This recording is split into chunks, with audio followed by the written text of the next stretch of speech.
Amici bellini, bella e buona, così all'improvviso, un Milinkovic-Savic selvaggio, un Milinkovic-Selvagic, mentre stavo studiando O'Reilly che poi veniva smentito. Cominciamo!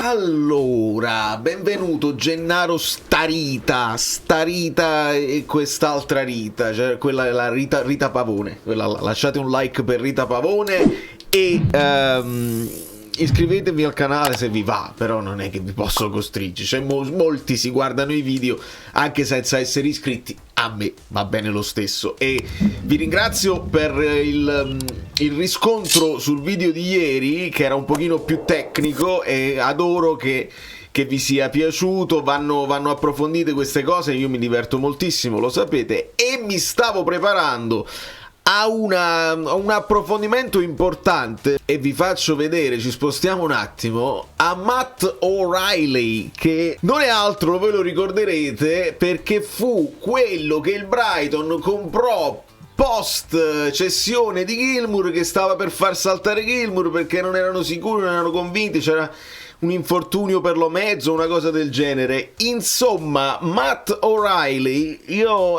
poi non l'avevamo guardato all'epoca, ma l'ho guardato adesso. Ma poi ci ritorniamo, perché la priorità deve essere Milinkovic-Savic. Wow, all'improvviso. Poi volevo fare un accennino a fine video, perché interessa meno a tutti, perché ieri la Juventus, Simone Inzaghi con l'Al-Hilal, il Real Madrid, è una cosa che è successa in America, ma poi ne parliamo. Prima però, Vania! Non Milinkovic-Savic Sergei, perché quello sta all'Al-Hilal e sta ancora bello forte, ma parliamo del portiere del Torino, che tra l'altro penso quest'anno sia stato uno dei portieri con più salvataggi in Serie A. Ovviamente se non arrivano proprio a tirare, anche Meret avrebbe potuto fare più salvataggi se avessero tirato di più.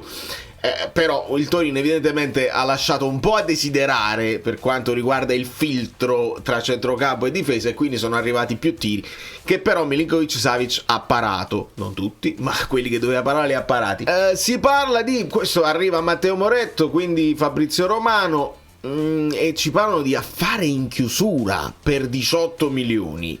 Attenzione, ragioniamoci, Milinkovic-Savic ha la stessa età di Meret. Ora dobbiamo capire, ed è una domanda che io mi faccio, credo legittima, e credo che anche voi ve la stiate facendo, ma Meret viene comunque confermato? Cioè questo è un dualismo tra primo e secondo portiere? Sono quasi equivalenti sia come età e per me anche come valore, perché ci sono delle cose dove Milinkovic-Savic è superiore a Meret, altre dove forse Meret è ancora superiore a Milinkovic-Savic. Al 1° settembre parte il centro sportivo. Ti prego, pure a Bagnoli avevi detto così. Tanto siamo qua il 1° settembre bene, e ti venga a rincorrere per tutta la pista. Vabbè. E cerchiamo di vederlo nei numeri fatti quest'anno. Poi c'è il parere personale, il gusto personale, cioè a chi piacciono i portieri più bassi però esplosivi, cioè a chi piacciono i portieri più alti, i portieri offensivi e i portieri più difensivi, quelli che stanno molto fuori, quelli che... Quello è il parere, è gusto personale. Però io individuo subito una cosa, andando a vedere, vedete, il goalkeeping, nelle statistiche queste qua ovviamente ci sono molto meno voci rispetto invece ai giocatori di campo, e ho messo qua subito anche Meret nel goalkeeping, quindi nell'arte del portierare. Vedete, io li posso alternare, questo è Savic e questo è Meret, questo è Savic e questo è Meret, quindi Meret sembra un pochino più alto in queste zone qua, però dobbiamo vedere di cosa si tratta. Cioè qua parliamo di clean sheet. È chiaro che Meret sta più alto perché ci sono molte più partite dove lui ha mantenuto la porta inviolata. Poi merito della difesa, a volte merito suo, eccetera eccetera. Quello che mi fa vedere un po' di differenza, se andiamo nell'advanced goalkeeping, cioè nel portieraggio insomma avanzato, vedete, questo è il Savic e questo è il Meret, e qua si vede Savic un pochino più forte a livello generale per quanto riguarda, io vi individuo una cosa, perché ve l'ho sempre detto che mi è sempre piaciuto di Savic il lancio che c'ha dei piedi con una gittata lunghissima, e infatti come vedete la differenza, vedete questo è il lancio di Meret e questo è il lancio di Milinkovic-Savic, sia come distanza sia quanti ne fa, però è normale anche che è la richiesta dell'allenatore, perché se il Napoli a volte parte dalla difesa e quindi non lancia in avanti per la seconda palla, è normale che queste qua sono così.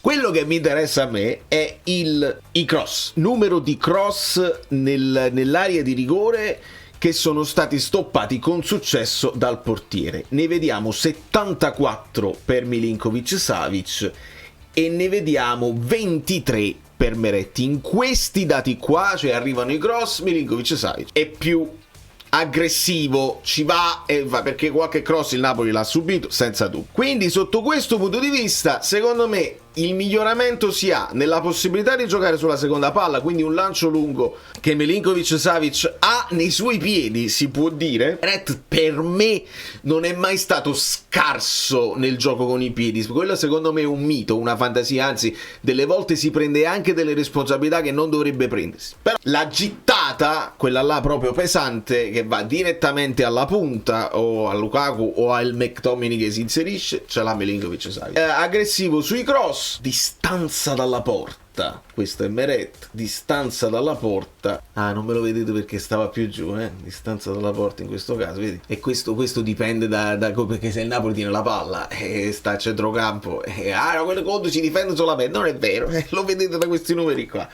Quindi molto interessante, bisogna capire se mettiamo in difficoltà Meret, se invece questo rinnovo che ci hanno raccontato, che era fatta e praticamente fatta, è dietro l'angolo, non c'è fretta, eccetera eccetera, invece tutti gli anni, questo si può dire perché è storia, è storico, tutti gli anni ci dicono non c'è problema e poi si fa questo rinnovino di anno in anno senza grande convinzione, eccetera eccetera, offerte clamorose per Meret non ne sono mai arrivate, si va avanti. Io non ho mai pensato che Meret fosse il problema del Napoli, ho pensato però che non siamo stati troppo convinti nemmeno noi Napoli, al di là dei tifosi, perché contano zero i tifosi, noi società Napoli siamo stati mai convinti di Meret? Non lo so, a me è sembrato di no. E se questa cosa va in porto con Milinkovic-Savic, probabilmente o ti stai cautelando, nel senso che non sai se arriva questo rinnovo e magari potresti anche spingerlo a prendere una decisione e dici guarda, io mi sono cautelato, questo è un portiere, te la giochi quest'anno, se hai un'offerta da qualche squadra faccela arrivare, che noi abbiamo la soluzione così e rispettiamo quelle che sono le tue scelte. Io penso che il Napoli questo discorso stia facendo. Avere due portieri, Meret e Milinkovic-Savic, abbastanza simili sotto il punto di vista anche dell'età, perché hanno entrambi 27 anni, quindi prospettiva di continuare per altri almeno 5-6, è un discorso interessante da capire e da studiare. Sta impazzando già il discorso, ma chi è più forte, Meret, nel nostro gruppo Telegram? Io credo che da quel poco che ho visto di Milinkovic-Savic, io ho visto fare grandi partite dove quando è in partita para tutto, e alcune volte invece un po' di discontinuità, qualche gol lo prende, è anche evitabile. E sotto questo punto di vista onestamente anche Meret, ci sono le partite in cui fa la grande parata e te la prende, e altre cose evitabili, quindi per me sono veramente molto simili. Poi affrontiamola sta cosa, anche se è stata praticamente smentita subito. Se ci fidiamo di Fabrizio Romano e di Moretto per quanto riguarda Savic, ci dobbiamo anche fidare che ci ha detto che su O'Reilly magari l'hanno proposto al Napoli, ma il Napoli non è interessato. C'era arrivata una soffiata, qualcuno aveva cominciato a far girare il fatto che il Napoli ha offerto 30 milioni per O'Reilly, e poi subito è stata praticamente smentita. Peccato, perché stavo guardando insomma un po' di highlights e il ragazzone mi sembra molto interessante. Vedete la sua hitmap, tutto campista a tutti gli effetti, vedete quante ne tocca proprio nel cerchio di centrocampo, e l'ho confrontata con l'hitmap di Anguissa. Ovviamente vedete più presenza perché sono più tocchi, perché sono più minuti, e O'Reilly purtroppo ne ha giocati solamente 964 quest'anno contro i 2800 di Anguissa, ovviamente, e ha saltato purtroppo 15 partite O'Reilly per 2 infortuni, un problema alla caviglia e uno credo al ginocchio o alla coscia. Quello è insomma il problema. Poi sugli altri mini social su Instagram, seguitemi su Instagram subito, fermate il video, seguitemi su Instagram e su X, perché su X lo so che la gente mi legge però non mi segue, perché non è necessario seguire. Poi se parlo di alcune cose un po' più particolari, X mi shadowbanna, e ne parlo a fine video qua perché ne voglio parlare. Insomma, peccato se non lo vogliamo fare, perché questo qua veramente mi piace assai, e non è un Gilmour, è un giocatore grosso, più alto di Anguissa, per capirci, 6.2, mentre Anguissa è 6, parliamo in fit, in piedi, e bello forte fisicamente, anche con una discreta tecnica per quel poco che ho visto negli highlights. E poi ho visto quel momento in cui palla a Cajuste, lui gli entra sul pallone, insomma con una certa anche decisione, Cajuste cade a terra e lui fa ripartire la sua squadra. E insomma è anche simbolico, però ora non ci mettiamo il pensiero, dobbiamo capire fino in fondo se il Napoli Musa lo stava cercando per sostituire Anguissa, e adesso che Anguissa si dice che potrebbe rimanere, il Napoli si ferma sui centrocampisti. Io non credo che ne possiamo avere solamente 5, considerando che De Bruyne comunque avrà 34 anni e non puoi immaginare che faccia tutti i minuti di tutte le partite di 4 competizioni. Ne devi avere di più, non possiamo contare su Asa, e quindi sta strisciando di nuovo la voce di Fazzini, che a me farebbe un piacere di pazzi, non lo diciamo nemmeno, ma secondo me il Napoli deve avere qualcosa in più, al di là di quello che poi sarà la tua voglia di 4-3-3 o di altri moduli. Non puoi stare solamente con 5 centrocampisti, li costringi poi a fare lo straordinario. Il problema è qua, ve lo dico chiaramente, non possiamo pensare di andare all'assalto aggressivi per comprare tutte le pedine e chiudere tutte le pedine che vogliamo adesso che siamo al 19 giugno, perché dobbiamo sistemare gli esuberi. Non ce lo dimentichiamo, ci ritornano i Lindstrom, i Foloruscio, i Cajuste, li devi sistemare. Non credo che li puoi aspettare. Conte vuole valutare Cajuste? Non credo proprio, credo che si sia fatto già un'idea di tutti i giocatori che sono andati via l'anno scorso e ti ritornano e li devi sistemare. Quindi le voci che escono possiamo ritenerle veritiere, cioè il Napoli fa i sondaggi, il Napoli chiede qual è il prezzo, il Napoli si informa anche con il calciatore, con le squadre, ma non possiamo aspettarci che il Napoli affondi con tutta questa aggressività, perché devi sistemare, altrimenti ti ritrovi sul groppone tutta una serie di giocatori, non se li comprano da te perché sanno che te ne devi liberare, altrimenti finiscono fuori squadra. Quindi il Napoli deve essere bravo a fare il mercato con equilibrio, aggressivo su certe cose dove vuoi anticipare, per esempio Milinkovic-Savic, Milan beffato si può dire, Napoli baffuto, Milan beffato, perché era uno dei profili individuati dal Milan se avessero perso Maignan. Poi si sono fermati con Maignan, se il Napoli affonda tu poi Maignan non te lo puoi vendere più, capiamoci.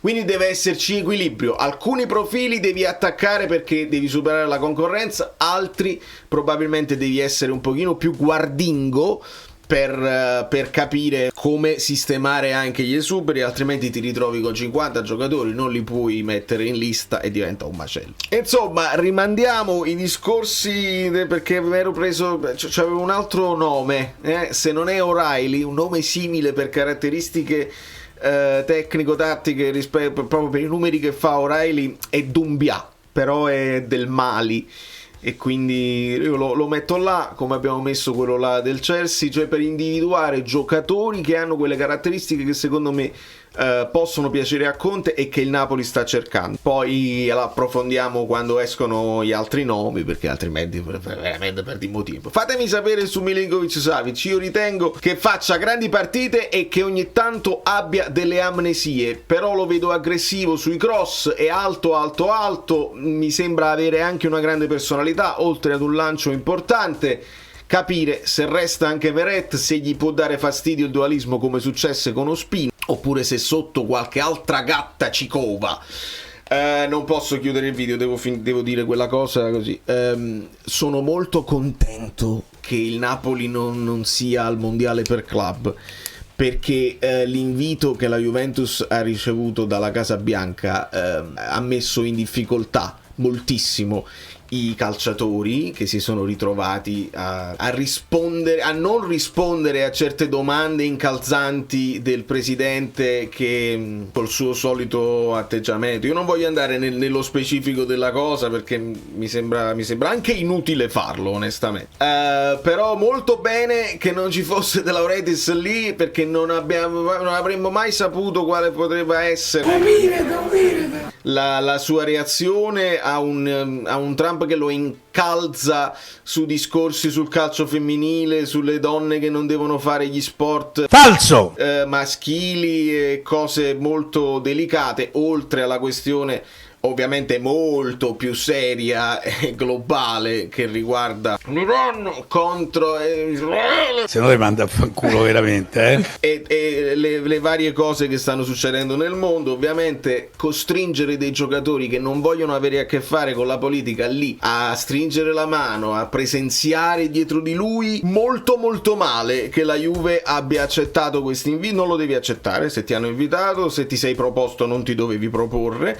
perché hai messo in difficoltà anche i tuoi tifosi, che adesso si stanno spaccando, li vedo sui social, qualcuno ovviamente la prende sul ridere, qualcuno la prende molto seriamente, perché il personaggio nello studio ovale è divisivo, quindi molto molto sono contento che non siamo noi. figlio mio, ma questo devi dire alla Meloni, visto che sei amico della Meloni. Poi la Juve non l'ho vista, ero a suonare, la Juventus 5-0, ovviamente la squadra è quella che è, però intanto con altre squadre piccole, altre squadre stanno saltando, quindi teniamola d'occhio la Juve, non la consideriamo solo perché c'è Tudor come una squadra finita che adesso finirà nel dimenticatoio in qualche modo. I primi 4 posti le competono non solo per storia, blasone e potere politico, ma anche perché comunque hanno dei giocatori forti, onestamente, e messi in un certo modo possono funzionare. Viceversa l'Al-Hilal è una squadra che ha messo in grande difficoltà